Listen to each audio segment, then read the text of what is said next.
ఏపీలో కాపులు అతిపెద్ద సంఖ్యాబలం కలిగిన సామాజిక వర్గం. వారిని సరైన దిశానిర్దేశం చేసి ముందుకు నడిపిస్తే రాజ్యాధికారం దక్కుతుందని భావించిన కొందరు సామాజిక వర్గ పెద్దలు దశాబ్దాల వెనకటి నుంచి పాటుపడుతూ వస్తున్నారు. అలా 80 దశకంలో వంగవీటి మోహన్ రంగ కాపుల ఆరాధ్య దైవంగా ఉన్నారు. ఆయన కనుక దారుణ హత్యకు గురి కాకపోతే ఖచ్చితంగా కాపులకు ముఖ్యమంత్రి కోరిక తీరేది. ఆయన తరువాత ముద్రగడ పద్మనాభం దశాబ్దాల పాటు వారి శ్రేయస్సు కోసం పాటుపడ్డారు. అనేక ఎన్నికల్లో కాపులు నిర్ణయాత్మకమైన శక్తిగా మారారు. కానీ రాజ్యాధికారం దిశగా మాత్రం అడుగులు పడలేదు. 2009లో ప్రజారాజ్యం పార్టీ ఆవిర్భావం టైంలో కూడా పెద్ద ప్రయత్నం జరిగింది, కానీ ఫలితం రాలేదు. విభజన ఏపీలో అయితే కాపులదే అధికారం అనుకున్న రెండు బలమైన ప్రాంతీయ పార్టీలుగా టీడీపీ, వైసీపీ సుస్థిరమయ్యాయి. ఇక జనసేన పార్టీ ఒక్కటే కాపులకు ఆశాదీపంగా మారింది. 2 ఎన్నికలు ముగిసి 3వ ఎన్నికల్లోకి ఏపీ అడుగుపెట్టింది. కానీ జనసేన పొత్తు పార్టీగానే ఉంది. ఆ పొత్తులో అయినా రాజకీయం బేరమాడి తగిన దామాషాలో సీట్లు తీసుకొని అధికారంలో వాటా తీసుకోవాలని కాపు పెద్దలు సూచిస్తూ వచ్చారు.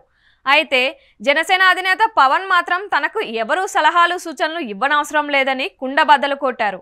నా పార్టీ, నా వ్యూహాలు నాకు ఉన్నాయని తెగేసి చెప్పారు. దాంతో ప్రస్తుతం కాపు పెద్దలుగా ఉన్న మాజీ మంత్రి చేగొండి హరిరామ జోగయ్య, అలాగే ముద్రగడ పద్మనాభం వంటి వారు అంతా సైలెంట్ అయిపోవాల్సి వచ్చింది. ఇద్దరూ 2 లేఖలు అయితే బహిరంగంగా రాసి మరీ తమ ఆవేదన వ్యక్తం చేయడం జరిగింది. టీడీపీతో పొత్తుల ద్వారా కాపులకు న్యాయమైన వాటాను పవన్ సాధించలేకపోయారు అని ముద్రగడ విమర్శిస్తే, నా సలహాలు అవసరం లేకపోతే మీకు నమస్కారం, ఇక మీ ఇష్టం, సెలవు అంటూ జోగయ్య తప్పుకున్నారు. ఇలా కాపు పెద్దలు సైడ్ అయిపోయారు. దాంతో వీరి ప్రభావం కాపు సామాజిక వర్గంలో ఎంతవరకు ఉంటుంది అన్న చర్చ మొదలైంది.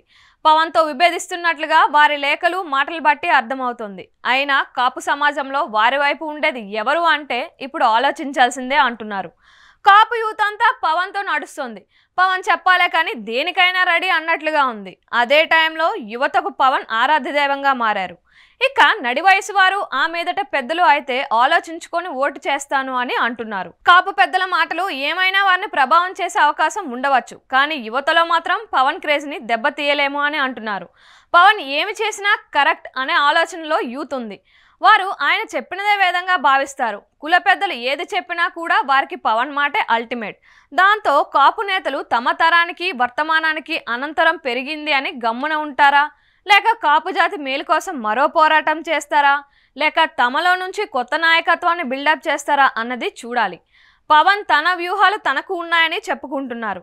దాని ప్రకారం చూస్తే రేపటి రోజున టీడీపీ జనసేన కూటమి ఏర్పాటు అయ్యి అందులో జనసేనకు ప్రాధాన్యత దక్కితే మాత్రం పవన్ స్థానం బలమైన సామాజిక వర్గం మొత్తంలో సుస్థిరం అవుతుంది అని అంటున్నారు. చూడాలి మరి ఏం జరుగుతుందో.